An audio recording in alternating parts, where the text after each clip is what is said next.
días. El día de hoy nos acompaña en este diplomado Fray Luis Fernando Benítez Arias, OFM. Fray Luis Fernando es licenciado en Filosofía y Teología de la Universidad de San Buenaventura, magíster en Filosofía por el Instituto Católico de París y la Universidad de Sorbona, doctor en Filosofía por la Pontificia Universidad Antonina de Roma, docente en Pensamiento Medieval y Pensamiento Franciscano. Se ha desempeñado como director de los programas de Filosofía y Teología en la Universidad de San Buenaventura, como presidente legal de la Fundación Franciscana de Amor, Fundamor, y colaborador del Grupo de Investigación Devenir.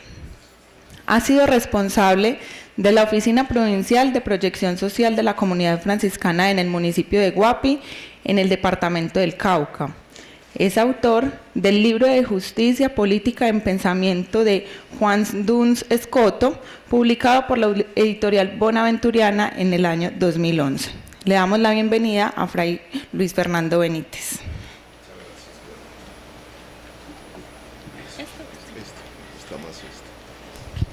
Bueno, muy buenos días para todas y para todos, ¿no? Qué alegría estar acá, no solo en la universidad, sino también en mi ciudad. Entonces, pues, compartir con ustedes esta experiencia de trabajo que vamos a hacer en torno al pensamiento franciscano. Agradecer a las directivas de la universidad aquí en Medellín, al vicerrector de Evangelización para las Culturas y todo su equipo de trabajo, y bueno, a trabajar realmente, que es a lo que vinimos acá. Entonces, desde ese punto de vista, pues, comencemos nuestro trabajo con una oración. Vamos a comenzar nuestro trabajo con una oración, y por eso pues yo le pido el favor a Nicolás Alzate, hermano también de nuestra comunidad franciscana, a quien le pido el favor de que nos oriente y nos dirija este momento una oración para que comencemos nuestra jornada. Bien, yo le doy gracias ahí al Padre Fernando por esta oportunidad. Yo todos los días, antesitos de empezar una clase, pues hago una oración.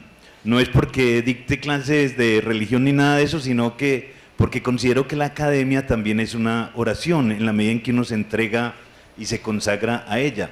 Y ahorita a las 7:20 que abrí el computador, encontré una noticia. Se prohíbe orar a Dios en un colegio en Ohio, donde pues la ley, la Constitución no permite, pero ellos por tradición, todos en ese colegio se identificaban comenzando el día con una oración, y hoy les prohibieron. Pero los líderes o los monitores de cada saloncito en ese colegio se reunieron e hicieron la oración. Entonces me parece muy interesante que también los gobiernos, las culturas, las leyes respeten un poco esa tradición, esa identidad que les va formando el ser y el hacer en este mundo, su quehacer. Resulta que San Francisco de Asís hizo pues un cántico muy hermoso a las criaturas, y por ahí me han estado pidiendo el favor de socializar un poquito esta oración. Yo la titulé El perdón ecológico. San Francisco pues alaba a toda la creación, alaba a Dios en nombre de toda la creación, y debido a la crisis que estamos viviendo, yo pues construí una oración como que al lado de esa misma, de ese mismo cántico, y dice así: perdón ecológico. Perdónanos, Altísimo, Omnipotente, buen Señor, por la ausencia de alabanza, de gloria y de honor y toda bendición, y por el atropello cometido ante esta bella creación. A ti solo, Altísimo, que has expresado tu presencia en la hermana y madre tierra y todo lo que ella contiene, te pedimos que escuches nuestro perdón. Perdón, Altísimo buen Señor, por el abuso con todas tus criaturas, especialmente por el mal uso de la temperatura con la cual incendiamos los bosques, recalentamos el planeta, dañamos la capa de ozono y vulneramos la vida y su cultura. Perdón, Señor nuestro, porque ya no bendecimos al hermano Sol, sino que lanzamos vituperios y maldiciones cuando éste nos calienta. Y lo mismo hacemos con la hermana lluvia, cuando nos quejamos por el invierno que arrecia. Perdón por culpar a la naturaleza y también a ti de todo aquello que al planeta le acontece. Perdón, Señor, porque ya no contemplamos la luna y las estrellas debido a la contaminación, la polución y el smog. Tú las habías formado claras, preciosas y bellas, y hoy solo las vemos deformes, borrosas e incandescentes. Perdón recibe, buen Señor, porque hemos vulnerado y alterado el hermano viento, que hemos contaminado por las negativas alteraciones de las nubes que hemos formado y por la producción de rayos y centellas que incrementamos al colocar basura nuclear en aquel bello espacio sideral. Perdón te pedimos, Señor, por el recalentamiento global, que no solo calienta el día, sino la tarde y la noche, produciendo malestar y la extinción del árbol, del pez y de especies vivas en general. Perdón recibe, buen Señor, porque hemos ultrajado nuestra hermana y madre tierra, explotándola sin misericordia ni piedad, y que tampoco dejamos reposar, y la mezclamos con químicos que envenenan sus propias venas por donde corre la savia de la vida original. Perdón, porque de ella no brota una diversidad de frutos y coloridas hierbas, sino transgénicos insípidos y algún otro alimento artificial. Perdón te pedimos, buen Señor, porque hemos inventado una que otra enfermedad, tanto en el laboratorio como en la clandestinidad, para eliminar a aquellos que nos caen mal. Ay de aquellos que se han adueñado de la vida y de la muerte, porque jamás en su corazón tendrán paz. Perdón, altísimo buen Señor, simplemente te reclamamos, te decimos perdón y que nos ilumines para que tratemos la tierra, el aire, el árbol, el pájaro y el agua como hermanos que nos necesitamos para vivir en armonía, equilibrio y fraternidad. Amén. Los invito para que en un minutico de silencio interioricemos esta oración.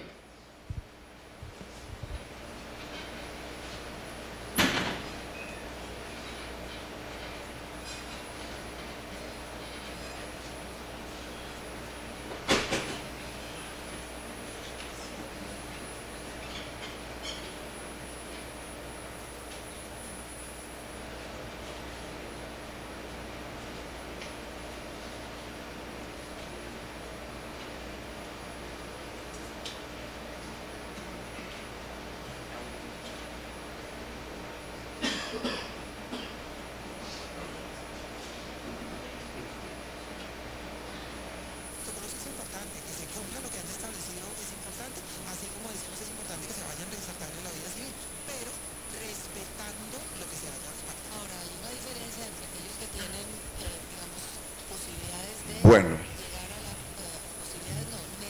entonces comencemos. El trabajo propiamente es sobre el pensamiento franciscano. Es decir, ustedes saben que hablamos de una escuela franciscana y cuando hablamos de escuela pues estamos aludiendo a un concepto no tanto contemporáneo sino muy medieval, la escola. Y la escuela medieval pues precisamente comprende un ejercicio que no es tanto lo que entendemos hoy por escuela, sino que esa escuela medieval lo que comprende precisamente es una capacidad de agremiación. En la Edad Media los gremios eran una cosa como se organizaba la sociedad medieval. Existía el gremio de zapateros, el gremio de herreros, el gremio de carniceros, el gremio de comerciantes, y también existía la escuela como un gremio en el que precisamente se reunían docentes, los magíster y los estudiantes, que no se decía los estudiantes, sino que se decía precisamente los discípulos.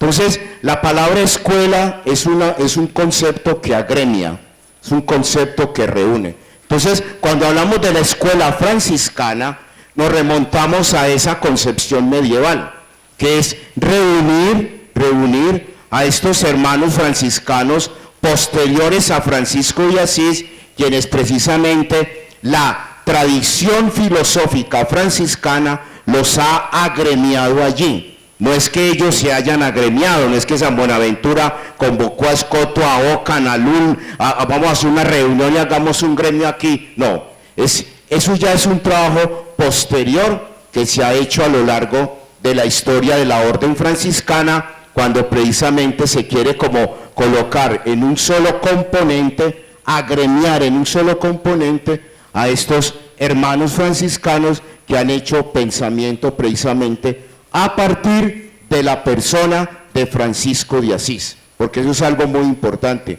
No se puede entender el pensamiento franciscano si no partimos de Francisco de Asís.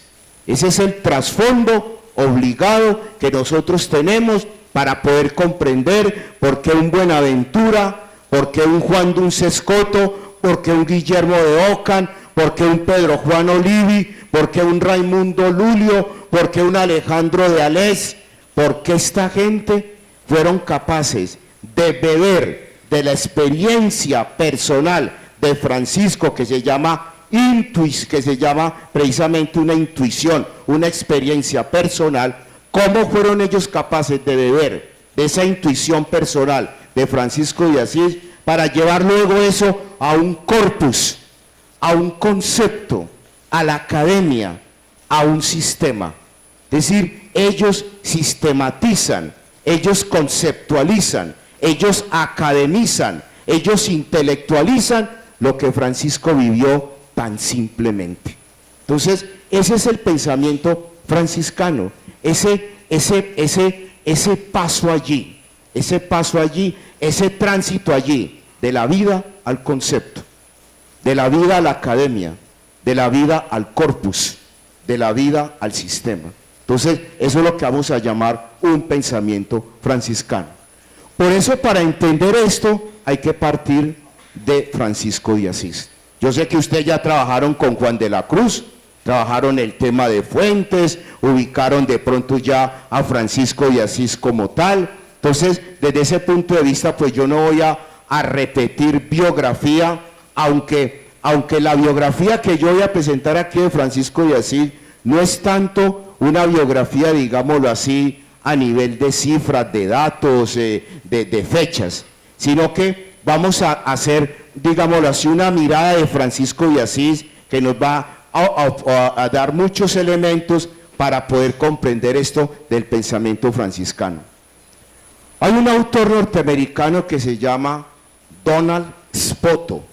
Él es un periodista y él se ha dedicado precisamente a escribir biografías de hombres ilustres y sobre todo muchos personajes del cine. Es un periodista norteamericano que ha escrito muchas biografías de cine, de cineastas y de actores, todo esto. Y un día le dio como por romper esa línea que traía de escritura que él traía, y escribe una biografía de Jesús de Nazaret y luego una biografía de Francisco de Asís. Entonces, a esta biografía de Francisco de Asís, él le dio como título El santo que quiso ser hombre.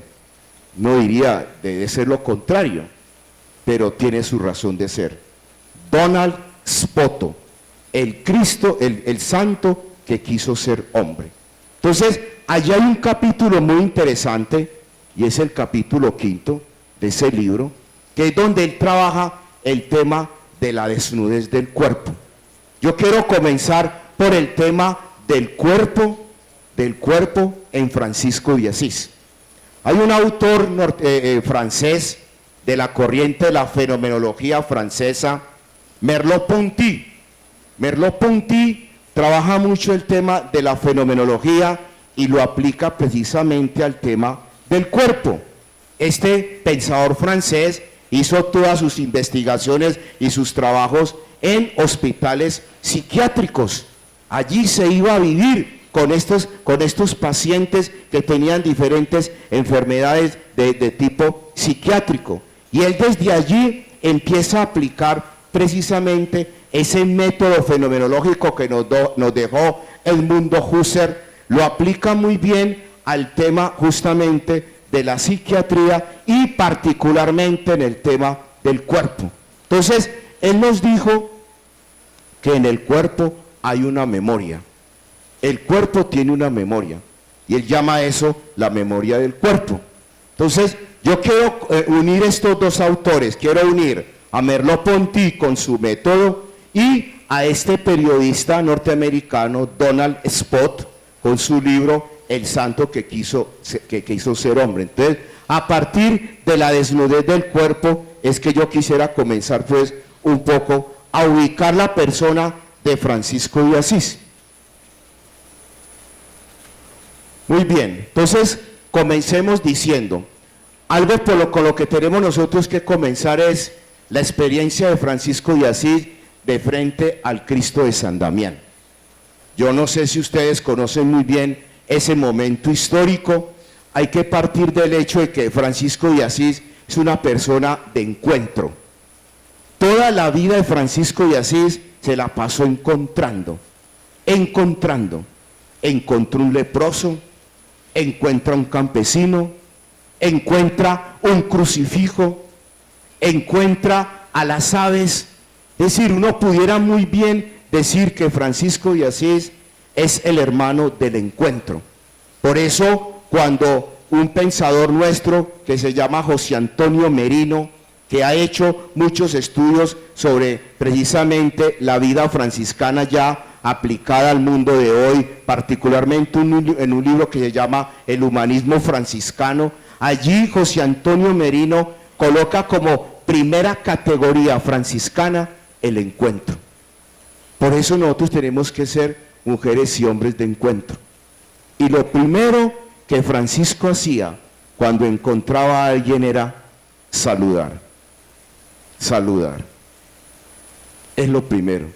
O sea que si algo caracteriza a una persona franciscano o franciscana, y ojo aquí abro un paréntesis, cuando yo hable aquí de franciscano y franciscana, no estoy hablando ni del padre provincial, ni de William, ni de Juan de la Cruz, ni de mi persona, que hemos hecho una profesión, unos votos en una orden que llama franciscano. Para mí, franciscano y franciscana son ustedes.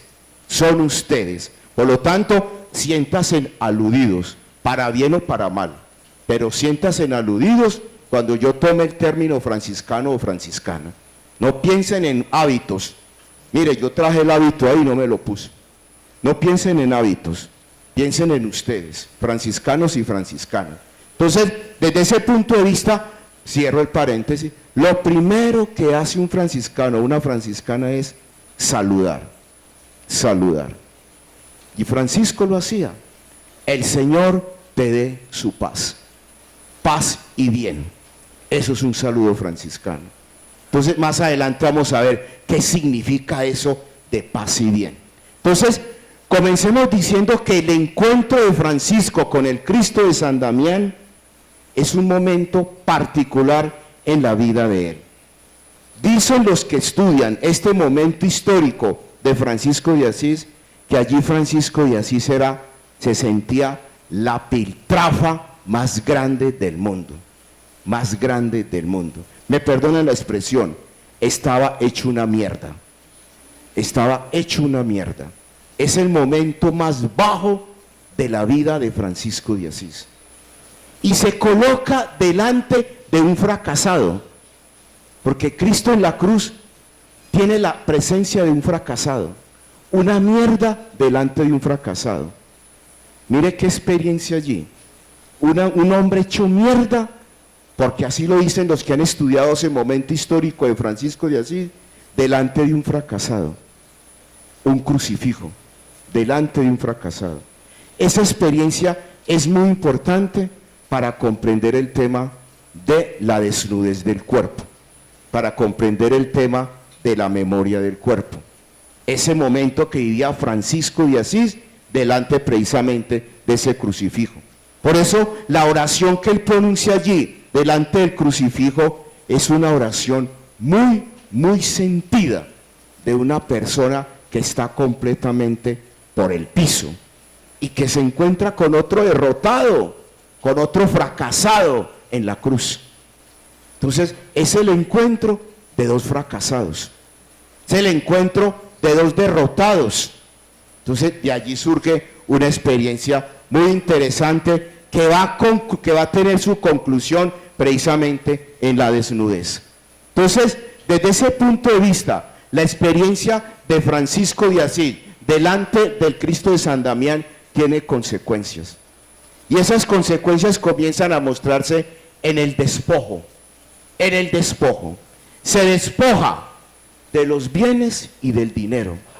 Ya comienza el despojo. Cuando él se empelota en la plaza de Asís, delante del obispo y la comunidad de Asís, ese empelotamiento allí, esa desnudez allí, era fruto de un empelotamiento y de una desnudez que ya venía interiormente y que se la sugirió el crucifijo de San Damián.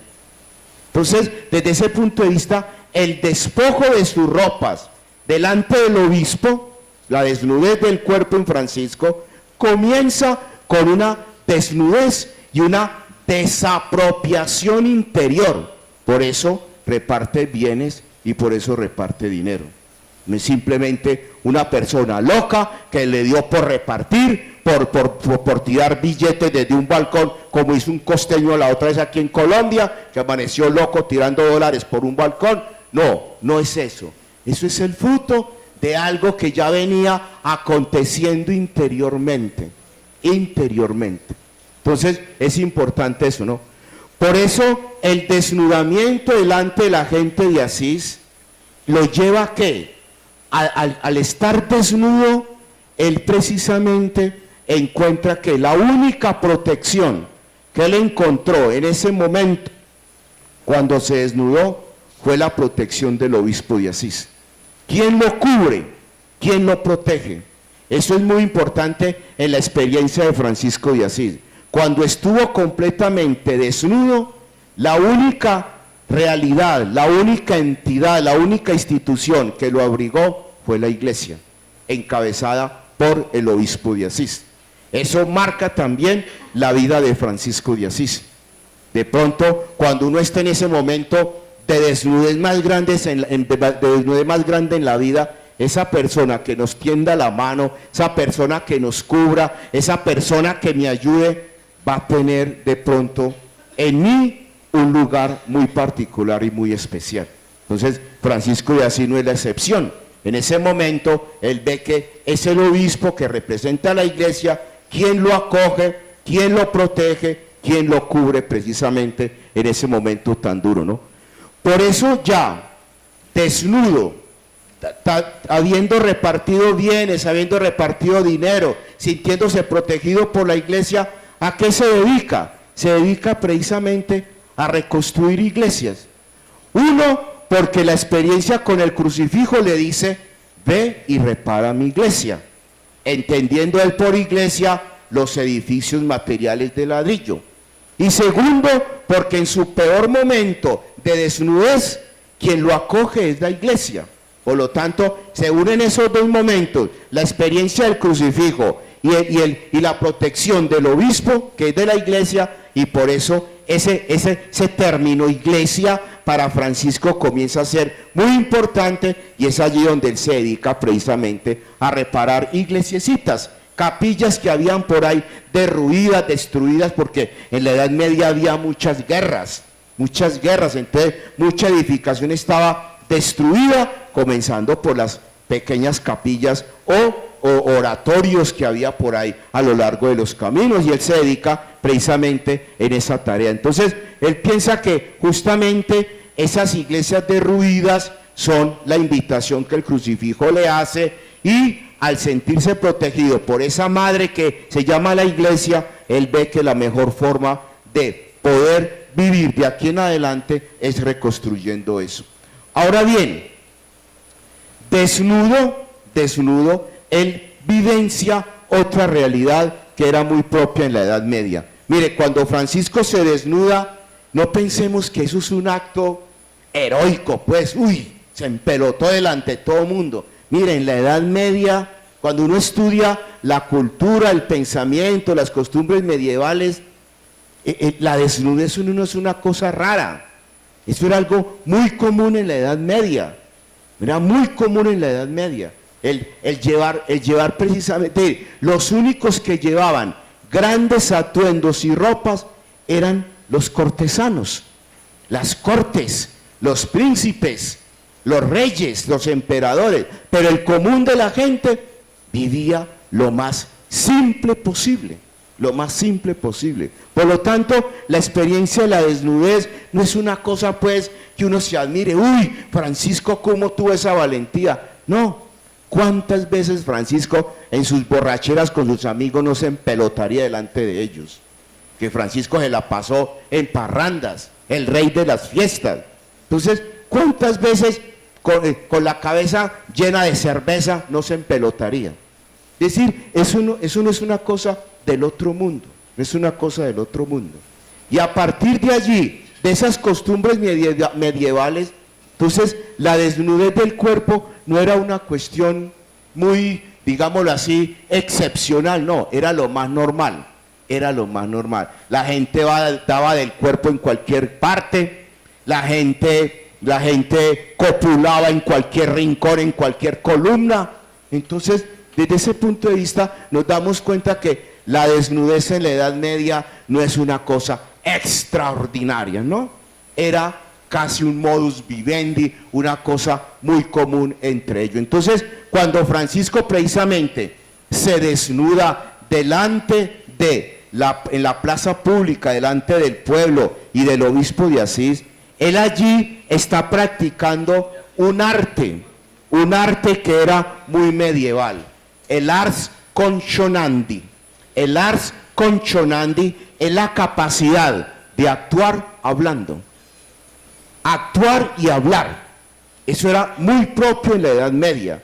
Por eso el teatro, por eso la parte lúdica, por eso toda esta parte, digámoslo así, teatral, lúdica, recreativa en la Edad Media era algo muy importante. Los franciscanos comenzaron precisamente evangelizando haciendo teatro. La parte lúdica era muy importante en el movimiento franciscano. Entonces, el teatro es algo que está muy ligado también con la espiritualidad franciscana, la parte lúdica, la parte teatral. Y esto era propio de la Edad Media, hablar y actuar.